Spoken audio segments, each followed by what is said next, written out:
La fin de l'année arrive à grands pas et pour beaucoup d'entre nous, il s'agit d'une période où le stress est à son apogée et où nos corps sont en plus soumis au changement de saison et à la diminution de la lumière. Et si c'était possible de vivre ces 2 mois, ou d'autres de l'année d'ailleurs, dans une meilleure énergie, parce que notre énergie elle est contagieuse, alors autant qu'elle soit lumineuse pour tous.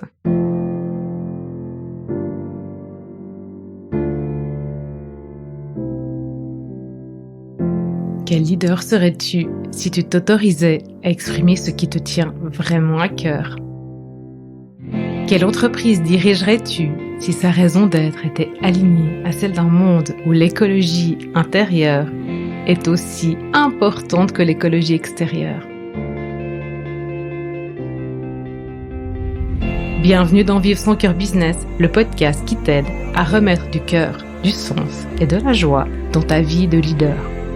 Je m'appelle Valérie Demont, j'accompagne les chefs d'entreprise d'aujourd'hui à inspirer et transformer le monde de demain. Je les reconnecte à leur identité profonde pour qu'ils l'incarnent dans leur personal branding, leur management et leur marketing. Dans ce podcast, tu trouveras des épisodes solo ou des interviews de leaders éclairés et inspirants en alignement parfait avec leur corps, leur cœur et leur esprit.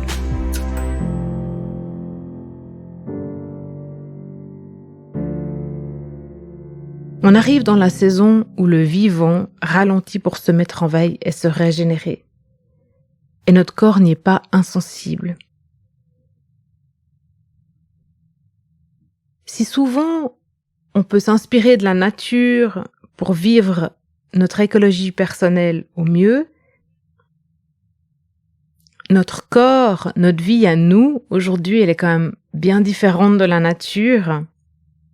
Soyons réalistes, même si j'ai envie de faire l'ours jusqu'au mois de mars, c'est pas possible. Alors pour vivre au mieux cette transition saisonnière avec notre énergie corporelle et donc personnelle, pour qu'on soit le moins impacté possible, je vous propose de refaire connaissance avec votre corps et votre capital énergétique. Et pour ça, j'ai choisi de partager avec vous un extrait de mon livre Green, le premier volume de la trilogie Vivre son cœur business. Tout passe par le corps. Le corps est l'expression du vivant. Il permet de matérialiser, de rendre concret en donnant la vie. Pour passer du rêve à la réalité, il faut être dans notre réalité physique, quotidienne. Si vous cherchez à vous élever spirituellement, à développer votre business dans une nouvelle conscience ou à harmoniser vos relations de travail, la base est dans le corps et votre ancrage ici. Le corps est le lien entre l'invisible et la matière. Pour notre mental, ce qui ne se voit pas n'existe pas. Pourtant, l'atome ne se voit pas, il est bel et bien là. L'intuition ne se voit pas, elle existe.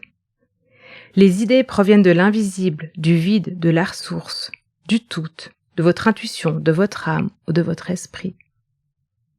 Vous qui allez vers un business plus éthique et durable, écoutez le corps, lieu d'expression du vivant. Qui n'a jamais ressenti de picotement dans son cœur? Savez-vous localiser l'amour, la tristesse, la peur, les doutes, la joie dans votre corps? Que signifie cette crispation près du plexus solaire? Les entrepreneurs vous le diront. Construire une entreprise et la faire prospérer, c'est un marathon, tout comme la vie. Chaque sportif se prépare longtemps, s'entraîne beaucoup, et son succès dépend de la bonne dose d'énergie, d'effort pour progresser, la pertinence des exercices, de sa récupération, de sa résilience, de sa concentration sur l'objectif, sa visualisation de l'objectif, comme dirait Laurence Rocha, que j'ai vu en conférence il n'y a pas très longtemps, qui a été médaillée d'or ski de fond au JO de 2002. Et puis des apports extérieurs, donc nourriture, soins divers, sommeil, etc. Votre corps, c'est votre véhicule. C'est l'interprète de l'intuition. C'est le réalisateur de cette vie. Et il n'y a pas de deuxième chance. Nous n'avons qu'un corps. Soignons-le. Alors, j'ai une petite série de questions pour vous. Connaissez-vous votre corps? On va faire un bilan ensemble. Notre corps est une fabuleuse machine qui nous permet d'actionner.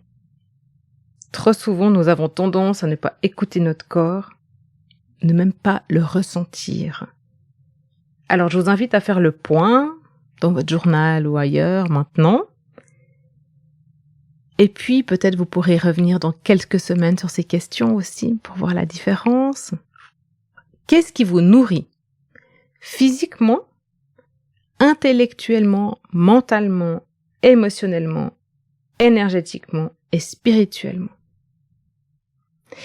Et là, vous pouvez vous poser la question de la qualité de ce qui vous nourrit. Alors là, on ne parle pas forcément nécessairement que de nourriture, d'aliments, mais demandez-vous aussi l'énergie, comment elle est l'énergie de ce qui vous nourrit, comment ça vous remplit et dans quelle qualité vous l'absorbez. Par exemple, si vous mangez en discutant beaucoup, est-ce que vous appréciez ce que vous mangez? Est-ce que vous êtes dans l'appréciation avec les gens ou bien est-ce que vous êtes dans l'appréciation de la nourriture? Ou peut-être les deux? Posez-vous la question de quels nutriments votre corps a besoin pour vivre. Est-ce que vous voulez lui apporter? Quels sont les cycles de votre corps, ses rythmes à lui?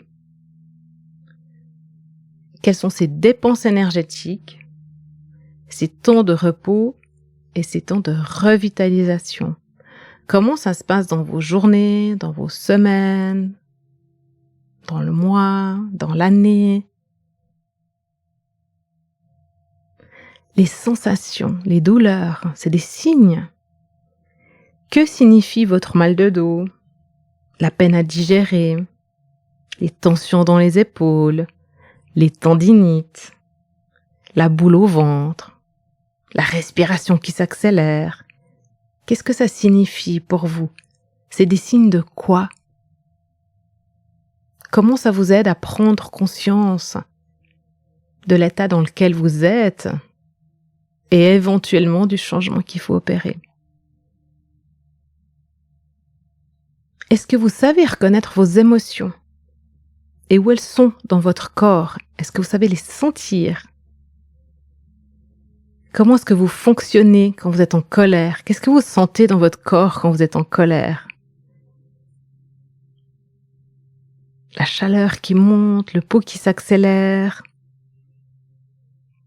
Ça me fait penser qu'on discutait avec mon prof de yoga et lui il me disait Valérie, quand tu sens ça, en fait, ensuite il faut que tu ailles courir parce que sinon l'adrénaline elle reste stockée dans tes muscles et puis le stress reste là, donc il faut que tu ailles évacuer parce que l'adrénaline, le cortisol, toutes ces hormones de stress, elles sont dans ton fight or fly, donc tu dois les utiliser, c'est ton instinct de survie, donc tu dois les évacuer parce que sinon c'est pas bon de les garder à l'intérieur. Comment est-ce que vous fonctionnez quand vous êtes joyeux? Qu'est-ce que vous sentez? Qu'est-ce que ça fait? Et puis quand vous avez peur, quand vous êtes sous stress permanent. Et est-ce que vous savez sentir l'énergie dans votre corps? Si je vous dis là, maintenant, de sentir la vie dans vos mains ou dans vos pieds, est-ce que vous sentez ces petits picotements d'énergie? Et puis dans Green, il y a encore toute une série de questions que vous pouvez vous poser par rapport au corps de votre entreprise. Vous savez, je vous ai déjà partagé dans plusieurs épisodes que je vois l'entreprise comme un écosystème qui ressemble beaucoup à notre corps physique. Et j'aime bien faire la comparaison entre les deux. Alors, je vous mets dans les notes de l'article de blog qui est relatif au podcast quelques questions que vous pouvez vous poser aussi sur justement le corps et l'énergie de votre entreprise.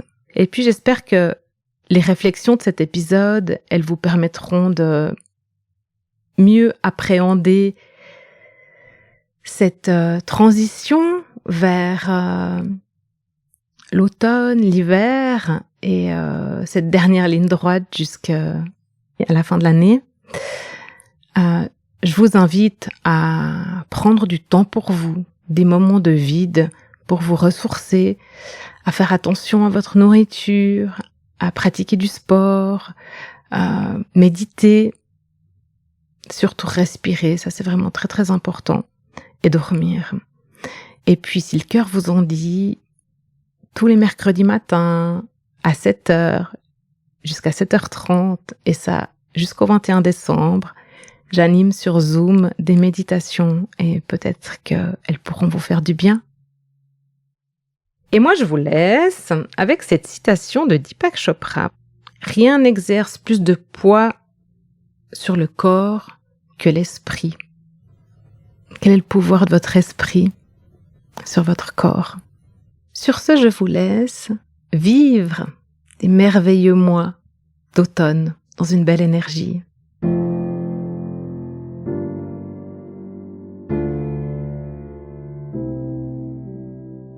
Et voilà, c'est tout pour aujourd'hui. Je vous invite à prendre une action, un engagement envers vous-même, vos collègues, vos partenaires ou encore votre entreprise, car tout commence et se poursuit un pas après l'autre. Si vous avez apprécié cet épisode de podcast, encouragez sa diffusion en le partageant avec les personnes qui comptent pour vous et donnez-lui des étoiles sur Apple Podcast ou sur votre plateforme d'écoute favorite. Pour être certain de recevoir tous les épisodes, abonnez-vous à notre newsletter sur greenheart.business/newsletter.